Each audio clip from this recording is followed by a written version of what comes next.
Good day, everyone. I'm here to discuss the different kinds of sectors in tourism. Tourism is a multi-faceted industry encompassing various interconnected sectors. Understanding these sectors is crucial for a comprehensive understanding of the industry and its dynamics.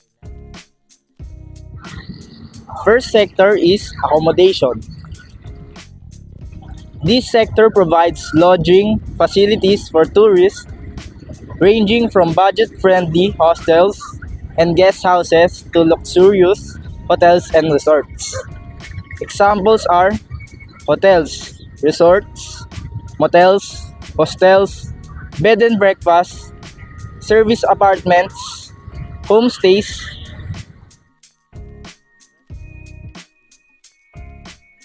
transportation. This sector facilitates the movement of tourists to and within destinations. Examples are airlines, railways, buses, taxis, car rentals, cruise ships, ferries, and tour buses. Food and beverages.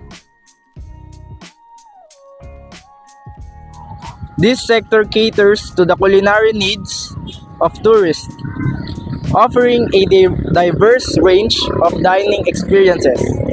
Samples are restaurants, cafes, bars, pubs, fast food chains, street food vendors, and catering services. Attractions. This sector encompasses a wide range of sites and activities that attract tourists. Examples are natural attractions that are beaches, mountains, and forests. Cultural attractions that are museums, historical sites, and festivals. Theme parks, amusement parks, zoos, aquariums, and adventure activities. Events. This sector focuses on organizing and hosting events that attract tourists, such as conferences, exhibitions, festivals, and sporting events. Samples are event organizers, convention centers, exhibition halls, and sport stadiums. Travel and trade. These intermediaries plan and organize travel itineraries, book accommodations and transportation, and provide travel-related services to tourists.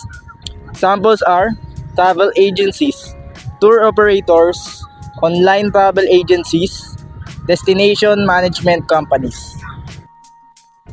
Tourism services. This includes a wide range of services such as tour guides, travel insurance, currency exchange, and souvenir shops. These services help make the travel experience smoother and more enjoyable. It is important to remember that these sectors are not isolated but are interconnected and interdependent. For example, the accommodation sector relies on the transportation sector to bring guests to their properties, while the food and beverage sector provides services to guests staying in accommodations. This sector is crucial for career planning, business development, destination planning, and tourism policy development. Hope you all enjoy watching. Thank you.